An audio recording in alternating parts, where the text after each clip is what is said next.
hardly working up in this. Here we go. So part 3 of the idle actuators install replacement thing. Anyways, while you were gone, I actually went ahead and pulled out the 2 old idle actuators. Once you actually disconnect most of the wiring harness from the center part, it's actually not that hard to get to, but there is a certain kind of process to get these out. If you look at them from inside the car, they're kind of facing like this, and if you take out the passenger side one first, you're gonna smack into the driver's side one. So you have to make sure you actually take out the driver's side idle actuator first, because there's a lot more room to wiggle it out first, and then you pull this one out, and then you can do the passenger side in, and then it's the same way. You put the passenger side one in first, and then you do the driver's side last. It's kind of the same steps, but yeah, it's not too difficult.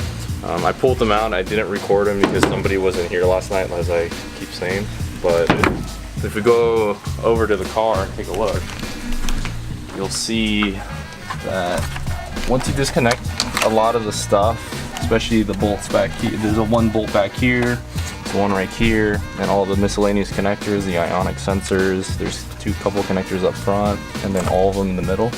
You can actually pull this up quite a bit ways up, that you'll have a bit of working room.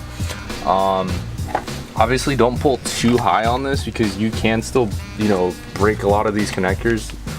Do remember that this is inside the engine, and the engine gets pretty warm and hot, and these connectors tend to snap. So be very patient when you're dealing with these connectors, and try not to force them too much, because they will break. So, and if you break a connector, I mean, you might have to improvise with a zip tie or something, and if it's as far as if you actually break the housing, you're even in worse shape. So just take your time when you're removing all these connectors. But once you do, you can lift up, and you'll notice over here, the idle actuators, they live farther back in the motor. Up front here is the throttle actuators, which luckily we don't have to touch for now.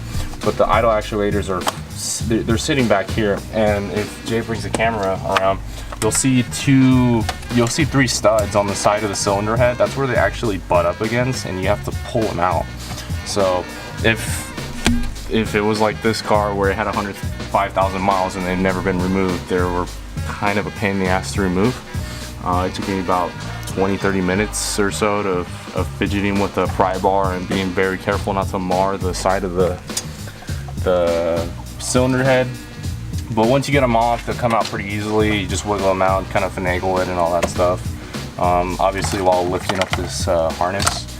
And when you pull them out, you might end up dropping the nuts that hold them on. That's not a big deal. They'll just fall straight down into the center of the block. You can just grab a magnet and just kind of fish it out. Dick magnet. Yeah, don't forget that. And once you pull those out, you'll also have to pull out the metal gaskets that are on the cylinder head. I went ahead and actually decided to order brand new gaskets, brand new idle actuator hoses, clamps. I figure since this car's got such high mileage, it would be just a good idea to just get brand new stuff instead of reusing old ones. But this is pretty much what the gasket looks like. It's a nice metal one. So even though it's metal, it is pretty flimsy, so you could easily still bend this, so try not to do that, because if you bend it, you might actually cause a leak. So just be careful when you're putting them in. Other than that, I can't think of anything else. It was a pretty straightforward install. Or actually, I take that back. There is there's a tip, a big one actually. It's a really big tip, and I think it's gonna save a lot of people headache, because if you take a look over here, what my old actuators, put the gasket back in, let's go over here. These were I don't know if these are just solenoids or what they are, I really don't know. But if you look on the back, it looks like they broke off the end tabs that go to these. They're supposed to look like that, but for some reason, somehow they managed to break those off. And I can see why, because this is a plastic connector. Again, it gets exposed to heat and all that stuff, so it can become very brittle over time. And the connector that sits up against this is really hard to get off unless you have this tool. These are, I believe they're called bullnose pliers. They have a little plier end on, they kind of look like this. They're actually for removing hoses, but I found a really good way to use this as well. And if I can find, what is this? So back here, you'll see there's these connectors. I don't know if Jay can see them on the camera. It's kind of dark, but if you look at it, it's like these two plastic tabs. It's like and it goes to a hose in the back, and it gets connected to that little flange. And what I was doing, because it was so hard to squeeze these tabs, I just grabbed my bullnose connectors, or pliers I should say, kind of got them on the tabs themselves, pressed on them gently but still with some pressure, if that makes any sense. And while I was holding that, I grabbed my flathead and I just slowly pried it against the connector, and they came off pretty easily. That'll probably save you the headache of breaking those solenoids off, which, to be honest, I don't even know if BMW sells that separately. I did not see it on their website when I was ordering parts, so again, that's a little tip that I can pass on to you guys. It's not, I don't know how crucial it is if you do break these, but they do have an electrical connector on them, so I'm pretty sure they have a role in, you know, on how the car runs. So just do be careful and be patient. Otherwise than that, you know, once you have them out, they just look like this, and then it's pretty much the reverse of the assembly. So we'll show you how to do that right now. Again, this is a little tricky. There's not much room to be working around here, and you don't want to bend this engine harness too much, otherwise you might end up breaking something and having a bad day, and we don't want to have bad days here. Again, once you get it in, kind of have to wiggle it in, but once it's in, it's in. Takes a bit of force.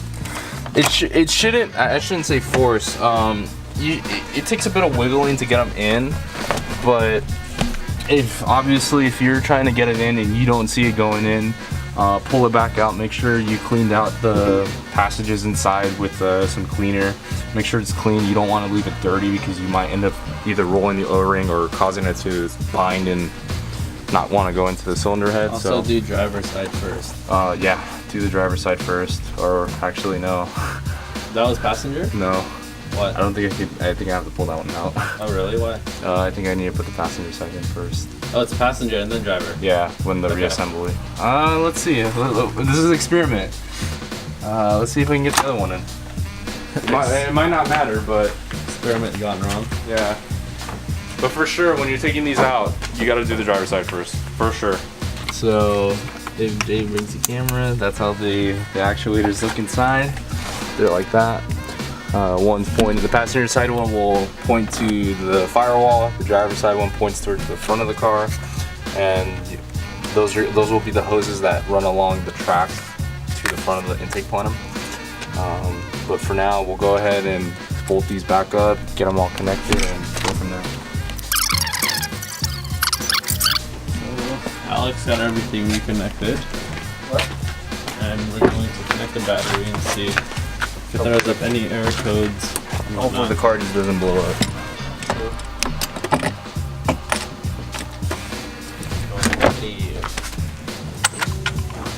Push it. Push it. I'm scared.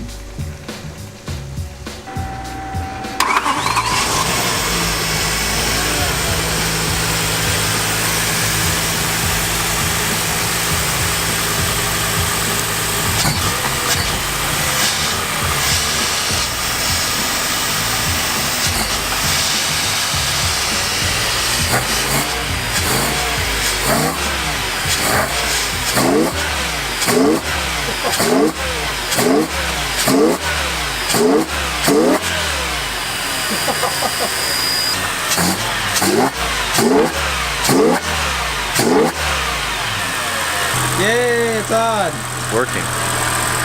It's running without the intake plenum, which is a no-no, big no-no, but I'm just making sure that the car is fine, it's not making any crazy noises, but my god, when you like get on the throttle, holy shit, it sounds so different. Let's do it one last time before I button it up.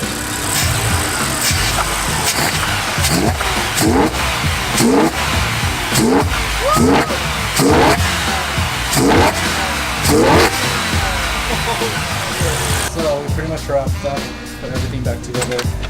Took like 30 minutes, no, an hour. About an hour. About an hour.